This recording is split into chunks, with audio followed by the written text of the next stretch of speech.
So in this week's video, I want to focus on moving some spend from a traditional purchasing and accounts payable setup to a corporate card setup.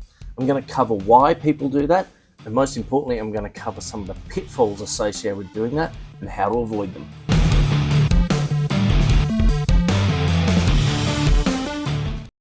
So I want to start this video by acknowledging that there are a lot of companies out there that really hate corporate cards. They kind of treat them like a corporate kryptonite, to be avoided at all costs and only used if absolutely necessary. And look, I understand that mentality because there's enough press and news around people getting caught, using their corporate card for things that have nothing to do with the business, like taking their family on holiday or buying designer goods or going to the strip club. And those news stories can really have an emotional impact on you. And you can think, well, actually, the best way to do this is just avoid it completely. The reality is, a well-managed corporate card program can drive costs out of your business and simplify your processes. So I want to start by talking about the cash rate or the interest rate that's available in your country. Most westernized countries have seen a significant increase in their cash rates over the last couple of years as governments try and combat inflation associated with coming out of COVID. Now, this benefits us because most corporate cards offer 60 days interest-free, which means that you're actually taking that money, keeping it in your own bank account and earning the interest on it. And it's quite significant at the moment. Whereas accounts payable only offers 28-day payment terms, which means effectively you're only getting 28 days interest-free. By shifting money onto a corporate card, you're taking advantage of that greater interest-free period. So guys, anyone that watches my videos might kind of be a little bit confused at this point. I preach a lot about having controls in place, checks and balances and things like that. And some people might think that taking some expenditure from a highly controlled purchasing and accounts payable process and pushing it onto a corporate card might be a reduction in those controls. The reality is, yes, it is a little bit more of a risky process, but there is some significant savings to be had from doing this. So the ATO in Australia here say that it costs around $28 to process an invoice. Look, there's plenty of research out on the internet saying that invoice processing is somewhere between, say, $15 and $40 per invoice. So it's quite a significant cost. But when it comes to expenses, it's only around $3 in an expense item to actually process those. So there's some significant savings there. What's more, when you start to look at adding in purchasing to this equation, that price goes up significantly. So if you're going to add a purchase order to this equation, you're looking at $220 on average to raise a purchase order and have that matched to an invoice. Now, if you also take your one-time vendors and add the process of loading those one-time vendors into the system, you could be up to $300-400 to process a single transaction. Now, when that transaction is only $1,000 itself, you've got to ask yourself, does that make sense to proceed with that? Or should we be looking at a cheaper solution like the $3 solution of putting onto a corporate card?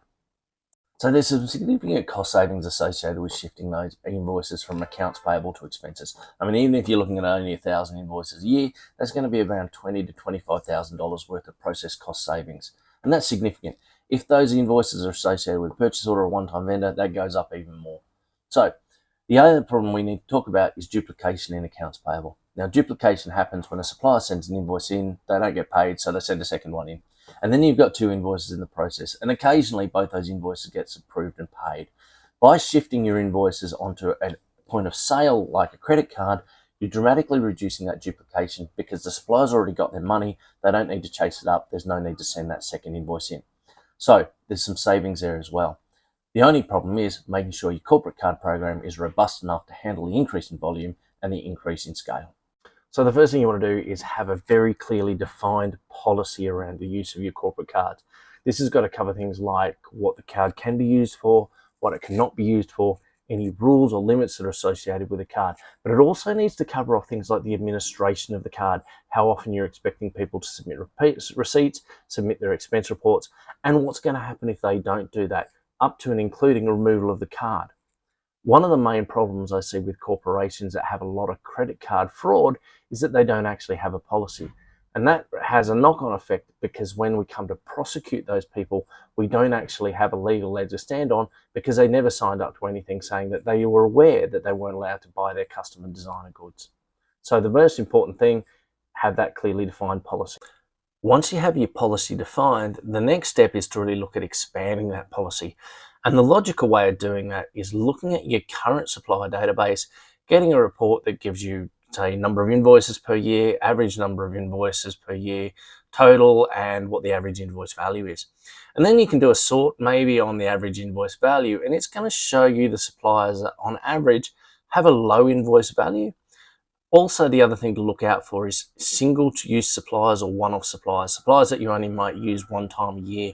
Now, they're particularly onerous because a one-time supplier requires you to actually load them into the vendor database, have that all approved before you even raise your purchase order. So there's a lot of processing associated with those. So having a look at this list, you're going to be able to start to identify some targets of suppliers that you could move on to a card payment solution.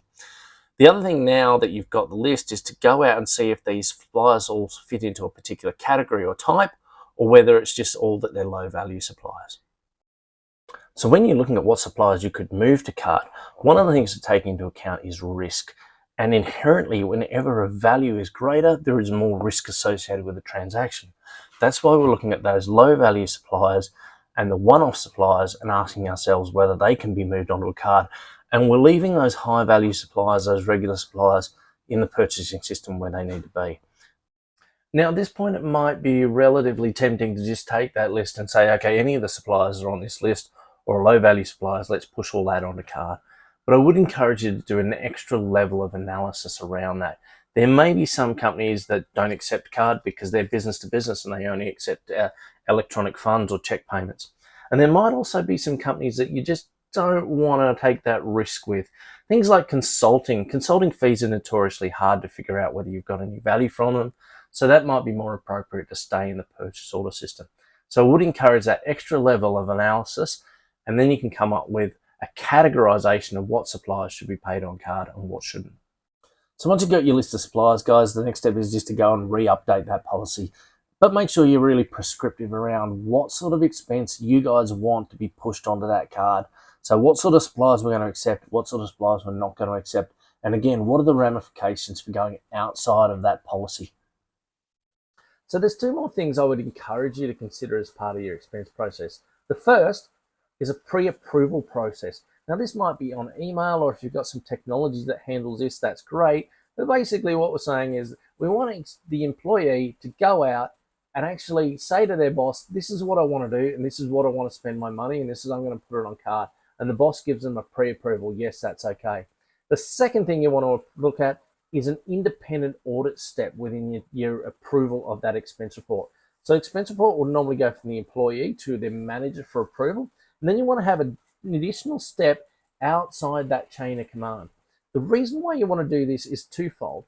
A, managers and employees often have a very close relationship, and the managers are reluctant to reject an expense report because they don't want the employee to, have any bad connotations or bad ramifications from that expense being rejected. The second thing you might want to consider is that often a manager is actually telling the employee to go out and do this and put it on their card, so they're not going to check whether it's in compliance with the policy if they've actually told their employee to do it. So the last thing you want to have in place when you put all that in place is regular monitoring of the process. So this is just a typical accounting thing, making sure that people are checking what's going on those corporate cards. Now that could be coming from a system or it could be coming direct from your bank, but you want to be constantly checking that what's going on those cards is what we're expecting and jump on anything really quickly that's outside those policies. That'll just reinforce to people that we're serious about this and we're serious about enforcing our policies. Guys, I'm Andrew Chapman. If you like my content, hit the subscribe key. If you've got any questions or comments, please put them in the comments down below. I'll get back to you as soon as I can. Thanks, and see you next time.